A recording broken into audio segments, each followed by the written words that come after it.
കാറിൽ സ്കൂട്ടർ ഉരസിയതിനെ തുടർന്നുണ്ടായ തർക്കത്തിൽ യുവാവിനെ വാഹനം ഇടിപ്പിച്ചു കൊന്ന മലയാളി യുവാവും ഭാര്യയും അറസ്റ്റിൽ. ബംഗളൂരുവിൽ ഫിസിക്കൽ എഡ്യൂക്കേഷൻ ടീച്ചറായ മലപ്പുറം സ്വദേശി മനോജ് കുമാറും ഭാര്യ ആരതി ശർമ്മയുമാണ് അറസ്റ്റിലായത്.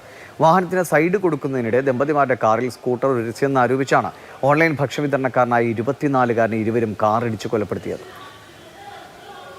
റോഡിലെ തർക്കങ്ങൾ ജീവനെടുക്കുന്ന രീതിയിലേക്ക് പോകുന്ന സംഭവങ്ങൾ ബംഗളൂരുവിൽ ആവർത്തിക്കുകയാണ്.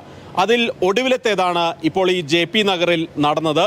ഒരു മലയാളിയാണ് ഈ കൊലപാതകം നടത്തിയത്. മലപ്പുറം സ്വദേശി മനോജ് കുമാറും ഭാര്യയും സഞ്ചരിച്ചിരുന്ന കാറിൽ ഭക്ഷണ വിതരണ തൊഴിലാളി സഞ്ചരിച്ചിരുന്ന ബൈക്ക് ഒന്ന് ഉരസി.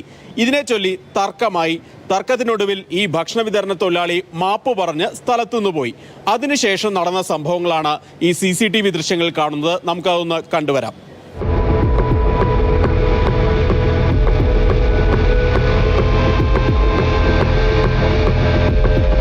അമിത വേഗതയിൽ മനോജ് കുമാർ ഓടിച്ചിരുന്ന കാറ് വരുന്നതും റോഡിന് വശത്തൂടെ പോയിരുന്ന ആ ബൈക്കിനെ ഇടിച്ചു തെറിപ്പിക്കുന്നതും ദൃശ്യത്തിൽ വ്യക്തമായി തന്നെ നമുക്ക് കാണാൻ കഴിയും. ഇതുകൂടാതെ ഈ അപകടം നടന്ന് അല്പസമയത്തിന് ശേഷം ഇവർ തിരിച്ചു വന്ന് റോഡിൽ ഉണ്ടായിട്ടുള്ള കാറിൻ്റെ അവശിഷ്ടങ്ങൾ, അതായത് മിററൊക്കെ പൊട്ടിയിരുന്നു, ആ അവശിഷ്ടങ്ങൾ അവർ തന്നെ എടുത്തു മാറ്റി അവിടെ നിന്ന് രക്ഷപ്പെടുകയാണ് ചെയ്തത്. പോലീസ് ഏതായാലും ഇതിന് പിന്നാലെ CCTV ദൃശ്യങ്ങൾ ഉൾപ്പെടെ പരിശോധിച്ച് നടത്തിയ അന്വേഷണത്തിലാണ് മനോജ് കുമാറും ഭാര്യ ആരതി ശർമ്മയും പിടിയിലാകുന്നത്. ഇരുവരെയും റിമാൻഡ് ചെയ്തിരിക്കുകയാണ്. ഏതായാലും ഇത്തരം സംഭവങ്ങൾ ബംഗളൂരുവിൽ ആവർത്തിക്കുന്നത് വല്ലാതെ ആശങ്കപ്പെടുത്തുന്ന കാര്യം തന്നെയാണ്.